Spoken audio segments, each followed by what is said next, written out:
अखिल जगत स्वामी साम सदा शिव मल्हारी मणिमल्ल संहारक ऐश्वर्य प्रदाता शक्तिदाता जय दुर्गी गणाधीशित आदिरुद्र श्री मातंड भैरवा।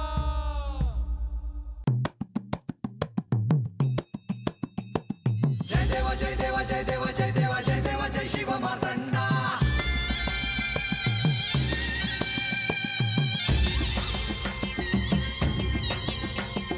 जय देवा जय देवा जय देवा जय देवा जय देवा जय शिव मातंडा। हरिवर्धन मल्हारी तुझी प्रचंडा। अगडदुम नगारा सोन्याची जेजुरी देव गेले जेजुरा निळा घोडा।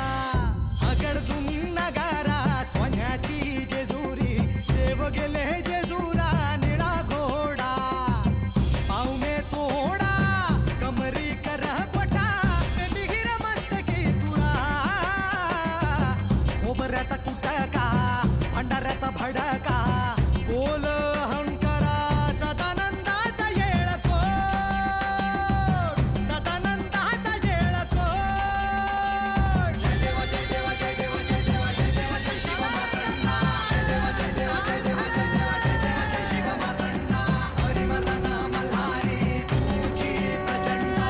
जय देवा जय देवा जय देवा जय देवा जय देवा जय शिव मातंडा। हरिवर्धन मल्हारी तुझी प्रचंडा।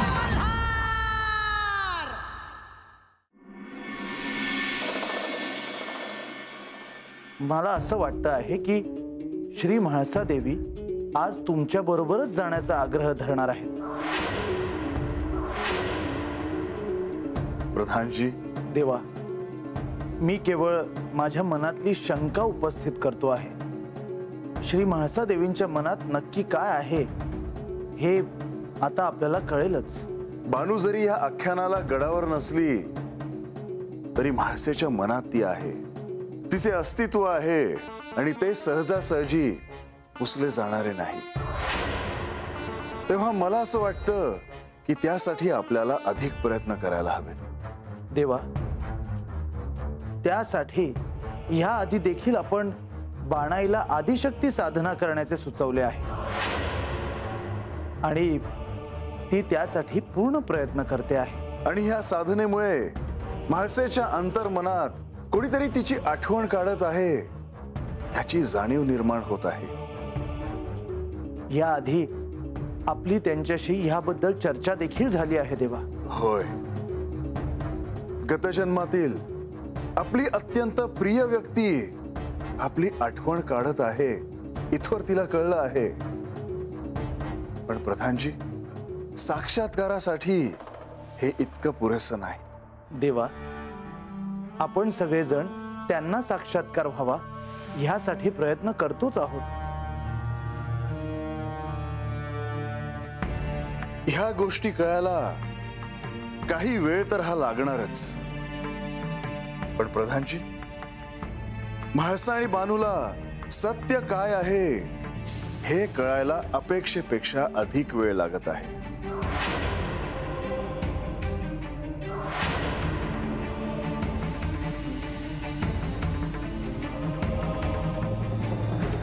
मला आज कळायलाच हवं की अण्णा आख्यानाआधी कोणते कार्य पूर्ण करायचे आहे। खरंच ते कार्य इतकं महत्त्वाचं असेल तर ते काय आहे हे मला त्यांना सांगावंच लागेल। देवा, मला खात्री आहे लवकरच आत्मज्ञानाचा साक्षात्काराचा तो क्षण त्यांच्या समोर असेल। प्रधानजी, तुम्ही म्हणताय तसं लवकरात लवकर व्हावं।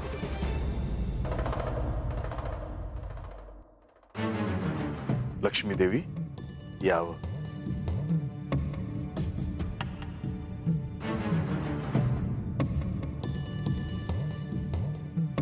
देवी, आपण अशा मौन का? काही घडलं आहे का? हो, जे घडू नये याचा विचार मी करत होते तेच घडलं आहे। नक्की काय घडलं आहे देवी? लक्ष्मी देवी, तुम्ही अगदी निसंकोचपणे बोला. काही समस्या तर उद्भवली नाही ना? निश्चितच एखादी गंभीर समस्या असणार. हो, म्हाळसानी असं ठरवलं आहे की त्या आज खंडेरायांसोबतच आख्यानाला जाणार.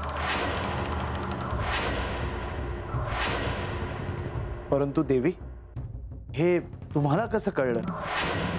मी आत्ता त्यांनाच भेटून येते आहे. मी त्यांच्या कक्षात गेले असताना त्यांनी मला त्यांच्या मनातला हा विचार बोलून दाखवला. देवा, मी तुम्हाला म्हणालो होतो, आता तर ह्यावर नक्कीच काहीतरी मार्ग काढायला हवा.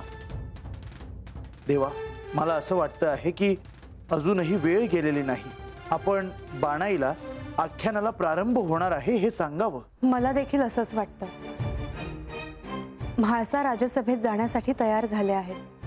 त्या अंतपुराच्या दिशेने निघाल्या देखील असतील.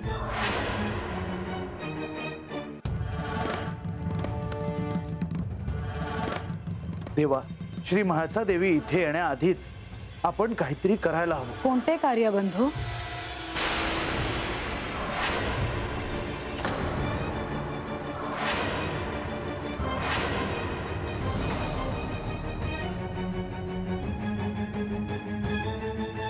तुम्ही कोणत्या कार्याविषयी बोलत होतात बंधू? देवी, मी राज्य कारभाराच्या कार्यांबद्दल बोलत होतो.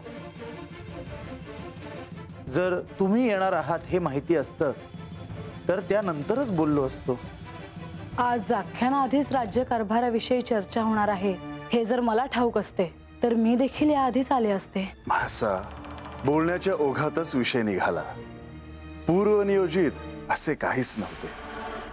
आख्यानाआधी क्वचितच आपण सर्वजण भेटल्याचे माझ्या स्मरणात आहे. आणि आता तर मला असेच वाटते आहे की काहीतरी पूर्वनियोजित विषय घेऊनच चर्चा झाली असावी.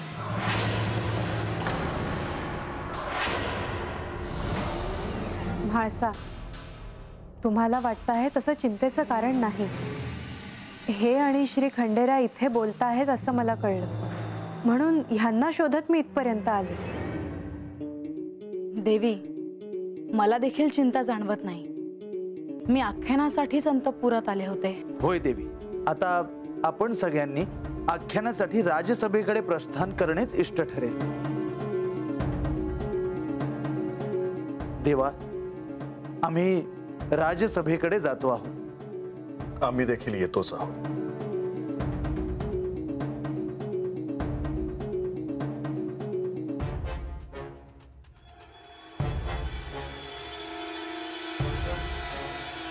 म्हाळसा, मला ठाऊक आहे तुम्ही मला काय सांगणार आहात ते, पण आज मी तुमच्या सोबतच आख्यानाला येणार आहे हे मी माझ्या मनाशी ठाम केले आहे.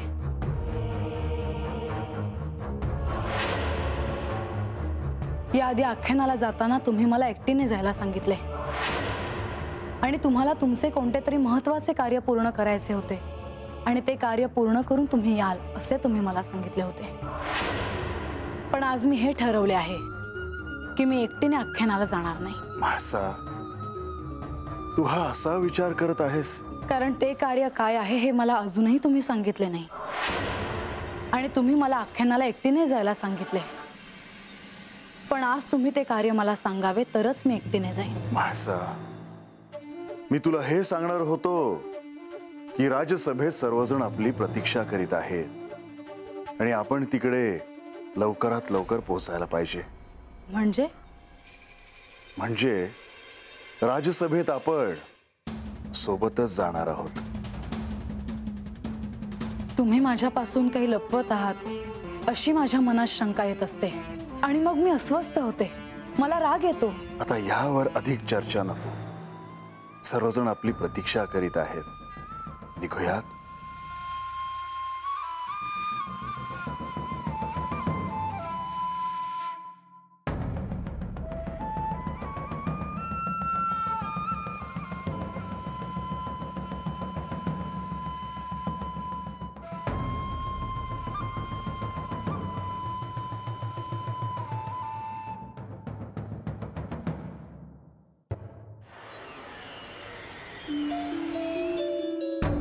बानू, हे बानू,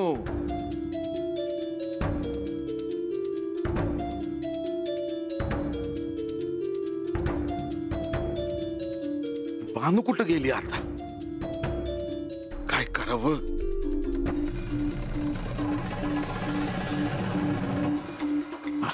बा, अरे एवढा घाबरा घुबरा कशा पायी झाला हायस? काय झालं काय? अगं तू घरात दिसलीच नाही म्हणून. तुला काय वाटलं मी काय घर सोडून गेले वय? हो का, वंगाळ बोलू नगस.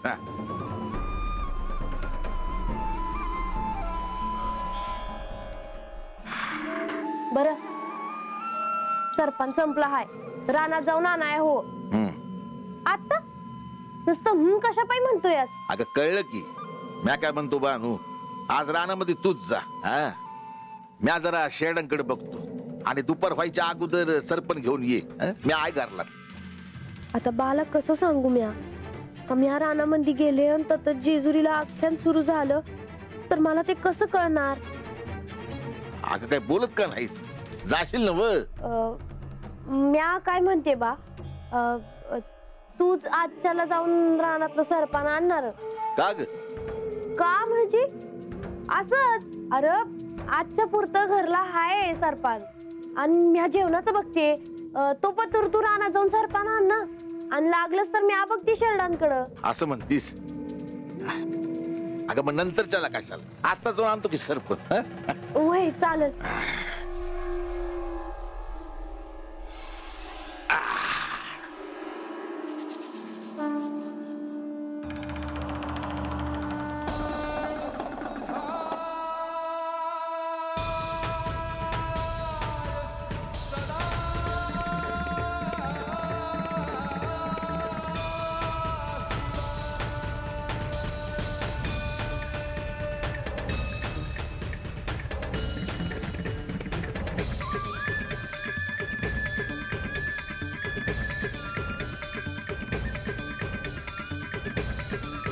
प्रधानजी, देवा, आपण हाक मारलीत? प्रधानजी, आता आख्यानाला प्रारंभ होणार आहे. हा निरोप बानूला पोहोचवणं अत्यंत आवश्यक आहे. तुम्ही त्यासाठी नंदीला निरोप घेऊन बानूकडे पाठवावे. प्रधानजी, तुमच्यावर आता हे दायित्व मला सोपवावे लागत आहे.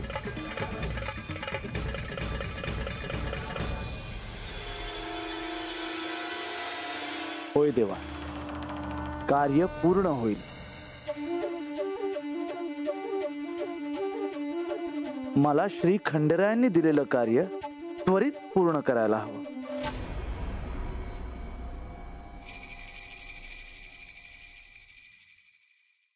नंदी, हे श्री विष्णू, आपण मला हाक मारली? होय नंदी. काही महत्वाचे कार्य आहे का? होय नंदी, तुझ्यावर मला अत्यंत महत्वाचं असं कार्य सोपवायचं आहे. श्री खंडेरायानेच तसं करायला सांगितलं आहे. मी माझ्यावर सोपवलेले कार्य पूर्ण करेन. नंदी, तुला देखील हे ठाऊक असेल की श्री खंडेराय आख्यानाला जाण्याआधी बाणाईशी संवाद साधून आख्यानाला प्रारंभ होतो आहे असं तिला सांगतात. होय, ते मला ठाऊक आहे. परंतु आज श्री खंडेरायांना श्री म्हाळसादेवींबरोबर जावं लागल्यामुळे आख्यानाला प्रारंभ होणार आहे हे बाणाईला त्यांना सांगता आलेलं नाही. मग आता? आज हा निरोप तुला बाणाईला पोहोचवायचा आहे. मला? होय नंदी, आणि ते देखील क्षणाचाही विलंब न लावता. जशी आज्ञा प्रभू.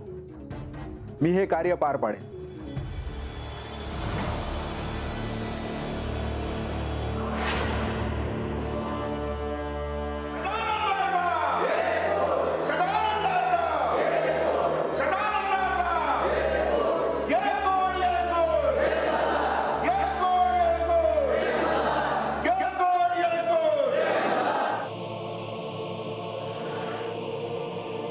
प्रणाम प्रभू. मुनिवर, आपल्या आख्यानासाठी सगळे कसे आतुर झालेत ते बघा. आख्यानात पुढे काय घडणार आहे याची सगळ्यांना उत्सुकता आहे. नारायण नारायण नारायण. देवी, श्री मार्तंड भैरवांच्या अवतार कार्याचे हे आख्यान सर्वांसाठी प्रेरणादायी ठरणार आहे. या आख्यानाच्या श्रवणाने सर्वांच्या सर्व चिंता दूर होतील. श्री खंडेरायांचा आशीर्वाद त्यांच्या सोबत सदैव राहील. हे मात्र तुम्ही अगदी योग्य बोललात मुनिवर. नारायण नारायण नारायण नारायण. देवा, आता आख्यानाला प्रारंभ होणार, परंतु ही वार्ता बानूपर्यंत पोहोचली आहे की नाही हे अजून कळले नाही देवा. त्यामुळे आता आख्यानाला प्रारंभ करावा की नको या संभ्रमात मी आहे. मुनिवर, ते कार्य नंदीवर सोपवले आहे. ते कार्य पूर्ण होईल तेव्हा चिंता नसावी. नारायण नारायण. बाणाई, प्रणाम बाणाई.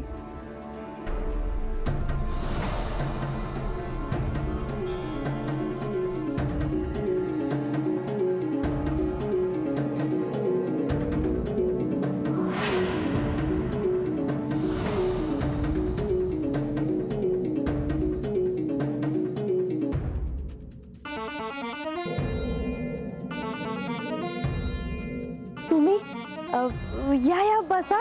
नाही माई, वेळ थोडा आहे. अत्यंत महत्वाचा निरोप सांगण्यासाठी मला इथे पाठवलं आहे. कंचा सांगावा? गडावर आता आख्यान सुरू होणार आहे. पर हा प्रत्यक्ष श्री खंडेरायांचाच निरोप आहे, तेव्हा तुम्ही आख्यानासाठी सज्ज राहावं. बरं, माझे कार्य पूर्ण झाले, येतो. वैस थांबाजी.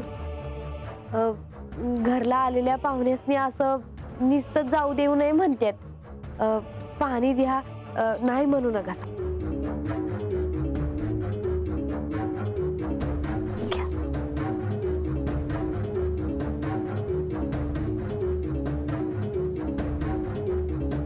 धन्यवाद माई. येतो जी.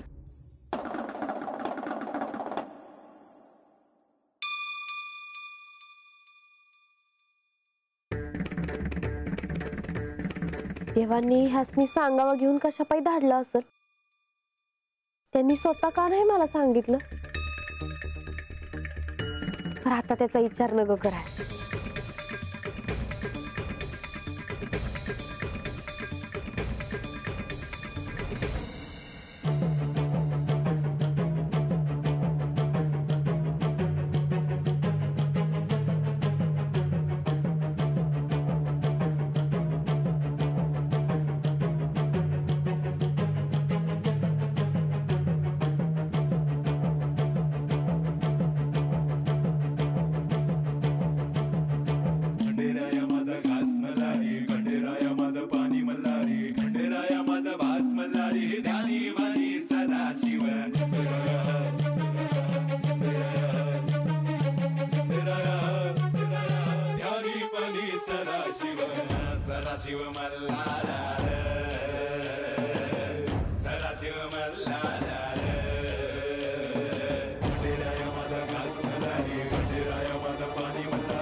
दूरवर राहणारे भक्त आख्यानाच्या निमित्ताने यांच्या दर्शनाला येतात आणि भक्ताच्या भक्तीमुळे सदैव जेजुरीत प्रसन्न वातावरण असते. होय देवी, श्री खंडेरायांसोबत भक्तांना तुमचेही दर्शन मिळाल्यामुळे त्यांचा आनंद द्विगुणित होत असणार. आता देखील तुम्हा दोघांना राजसभेत एकत्र येताना पाहून सर्वजण आनंदी आहेत.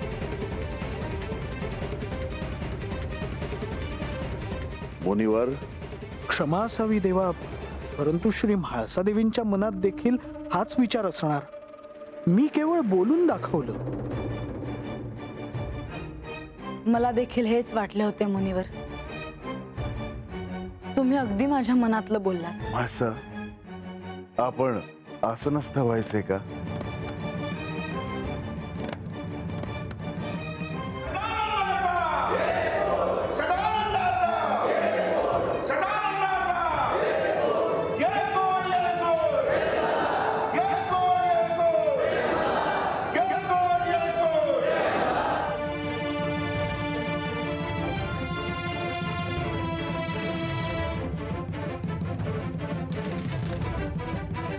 मुनिवर, तुम्ही आता आख्यानाला प्रारंभ करा. होय देवी. थांबा मुनिवर.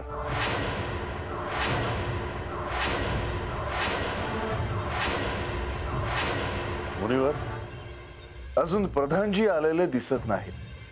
तेव्हा ते येईपर्यंत आपण थांबूया. पण प्रधानजी कुठे गेले असावेत? म्हाळसा, त्यांच्यावर जे कार्य सोपवले आहे ते कार्य पूर्ण झाल्याशिवाय ते येणार नाहीत.